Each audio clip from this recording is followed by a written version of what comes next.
Serial Anupama के आज के एपिसोड की शुरुआत करने से पहले दोस्तों, अगर आपने अभी तक हमारी चैनल को सब्सक्राइब नहीं किया है तो पहले आप सब्सक्राइब कर लीजिए। जहां पर दिखाया जाएगा कि शाह हाउस में एक लड़का घर की ओर देख रहा होगा। तभी वनराज उसे देख लेगा और उसे पकड़ लेगा और पूछेगा कि वो इस घर में क्या देख रहा था। तो वो लड़का बहुत ही ज़्यादा डरा हुआ होगा और वनराज से कहेगा कि वो टीटू के सभी राज जानता है। तो ये सुनकर वनराज भी मन ही मन खुश होने लगेगा।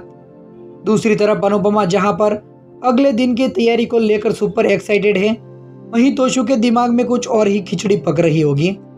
वहीं रेस्टोरेंट में अनुपमा बहुत ही खुश भी दिखाई देगी, तो उसे खुश होता हुआ देखकर तोशु को जलन भी हो रही होगी। तो वहीं अनुपमा इस बात से अनजान है कि यशदीप अपने बिजनेस को आगे बढ़ाने के फैसला भी कर लिया है। तो जहां पर घर पर वो अपनी माँ को बताता है कि उसने सोचा है कि यूएस में स्पाइस एंड चटनी की कई सारी ब्रांच भी होगी और लोग इस रेस्टोरेंट की फ्रेंचाइजी लेने के लिए लाइन में भी लगे रहेंगे, और कहेगा कि मैं उसके लिए एक और प्रॉपर्टी के लिए एडवांस भी दे दिया है जहां पर स्पाइस एंड चटनी की दूसरी ब्रांच खोली जाएगी। तभी बीजी अपने बेटे यशदीप को समझाएगी कि जो लोग बहुत ऊंचा उठते हैं और गिरते भी उतने ही जोरों से हैं। हालांकि यशदीप अपनी मां को हिम्मत देगा और बताएगा कि यह सही मौका है।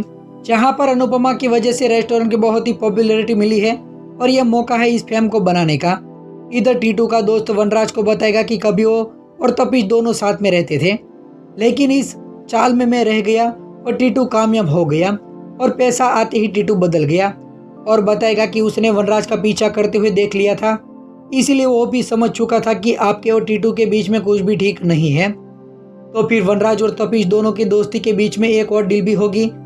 फिर वो टीटू के राज भी बताएगा और बदले में वनराज उसे पैसा देगा। तो वहीं टीटू का दोस्त एक एक करके टीटू के बारे में राज बताने लगेगा। तो शुरुआत पहले सीक्रेट के साथ होगी, जिसे सुनकर वनराज के तो होश ही उड़ जाएंगे। दूसरी तरफ अनुज आद्या के बर्थडे को लेकर बहुत ही ज़्यादा एक्साइटेड भी है, लेकिन आद्या अनुज को कहती हुई नजर आएगी कि उसे अपने बर्थडे वाले दिन अनुपमा इस घर में नहीं चाहिए। उधर अगले दिन की तैयारी करके जब अनुपमा और यशदीप रेस्टोरेंट से जाने ही वाले होंगे, तभी वहाँ पर गुलाटी नाम का एक रेस्टोरेंट का मालिक भी आएगा और कहेगा कि अनुपमा आप मेरे रेस्टोरेंट में काम करने का ऑफर स्वीकार क्यों नहीं कर लेती है। लेकिन ये सब कुछ सिर्फ तोशु को सुना ही रहा होगा, और दोस्तों तोशु को गुलाटी फंसाकर स्पाइस एंड चटनी का नाम बर्बाद करने की प्लानिंग भी बना लेता है। तभी आज का एपिसोड खत्म हो जाएगा। आने वाले आप एपिसोड को देखने के लिए कितने ज़्यादा एक्साइटेड है, आप अपनी राय हमें कमेंट में ज़रूर बताइए।